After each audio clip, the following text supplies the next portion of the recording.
Енді сұрақтардың түрлеріне көшейік. Олардың бірі V-фраген. Біз мұндай арнайы сұрақтардан басталатын сөйлемдерді бұған дейін де өткен болатынбыз. Мысалы, was, wann, wo, welche, wie, woher және тағы басқа сұрақтармен басталатын сөйлемдерді біз V-фраген деп атаймыз. Ал қазір мына сұраулы сөйлемді талдап көрейік. Wie heißen Sie? Wie heißen Sie? Есіміңіз кім деген сөйлем. Бұл жерде Sie бастауыш, heißen етістік. Тағы бір мысал. Wo wohnst du? Wo wohnst du? Сен қайда тұрасың? Мұнда du бастауыш, wohnst етістік. Осы екі мысалда да және басқа да барлық V-фраген сұрақтарында етістік үнемі екінші орында тұрады. Ал бастауыш болса етістіктің оң жағында, яғни одан кейін орналасады. Ендігі кезек сіздерде мына сұрақты талдап көріңіздер. Woher kommen Sie? Woher kommen Sie? Сіз қай жақтан келдіңіз деген мағынаны береді. Бұл сөйлемде қай сөз етістік, қай сөз бастауыш екенін тауып көріңіздер. Сонымен Sie бастауыш, kommen етістік, және ол екінші орында тұр. Тағы бірнеше V-фраген мысалдары. Wann arbeiten Sie? Wann arbeiten Sie? Was machst du? Was machst du? Wo leben Sie? Wo leben Sie? Welche Sprachen sprichst du? Welche Sprachen sprichst du? Бұл сұрақтардың барлығында етістік екінші орында тұр, ал бастауыш етістіктен кейін орналасқан. Енді сұрақтардың келесі түріне көшеміз. Ja, nein, fragen. Я, жоқ сұрақтары. Аты айтып тұрғандай, бұл сұрақтарға тек я немесе nein деп жауап беруге болады. Сондықтан олар ja, nein, fragen деп аталады. Бұл сұрақтар да сіздерге өткен сабақтардан таныс болуы тиіс.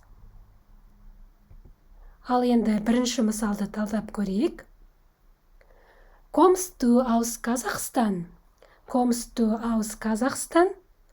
Сен Қазақстаннансың ба деген сөйлем. Бұл жерде du бастауыш, ал kommst етістік. Тағы бір мысалға назар аударайық. Ist deine Mutter Lehrerin? Ist deine Mutter Lehrerin? Сенің анаң мұғалім бе деген сұраулы сөйлем. Бұл сұраулы сөйлемде deine Mutter бастауыш, ist етістік. Бұл сұрақтар біз жаңа ғана үйренген ережеге бағынбайды. Ja, nein фрагенде етістік бірінші орында тұрады. Тағы бір мысал көрейік. Sind Sie verheiratet? Sind Sie verheiratet? Сіз үйленгенсіз бе, сіз тұрмыстасыз ба деген сұраулы сөйлемнің немісшесі. Мұнда бастауыш Sie, ал етістік sind. Көріп тұрғандарыңызда етістік екінші емес бірінші орында орналасқан. Сонымен ережеге сәйкес, сөйлем ja, nein фрагы болса, жіктелген етістікті әрқашан бірінші орынға қоясыз, ал бастауыш одан кейін келеді. Тағы бірнеше ja, nein фраген мысалдары. Wohnen Sie in Bonn? Wohnen Sie in Bonn?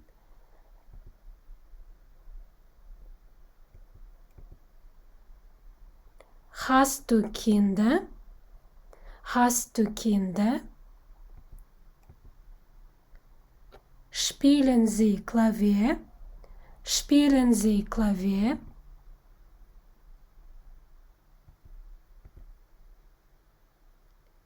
Bist du 26 Jahre alt? Bist du 26 Jahre alt? Байқасаңыздар, бұл сұрақтардың барлығында етістік бірінші орында тұр, ал бастауыш одан кейін келеді. Übung, Übung, жаттығулар. Bilde Sätze, Bilde Sätze. Енді алған білімімізді тәжірибеде тексеретін уақыт келді. Сіздерге бастауыш пен етістігі бар сөйлемнің бірнеше бөліктері беріледі.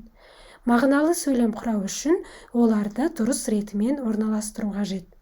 Етістіктің V фраген сұрақтарында екінші орында тұратынын, ал я найын сұрақтарында бірінші орынға қойылатынын ұмытпаңыздар.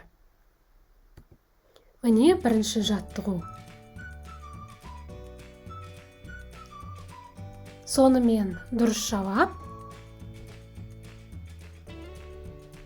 Haben Sie Zeit? Haben Sie Zeit? Сіздің уақытыңыз бар ма? Екінші жаттығу.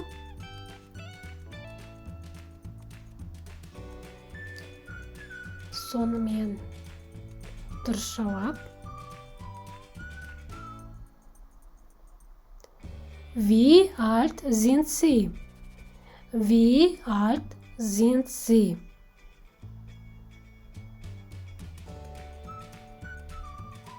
Келесі жаттығу.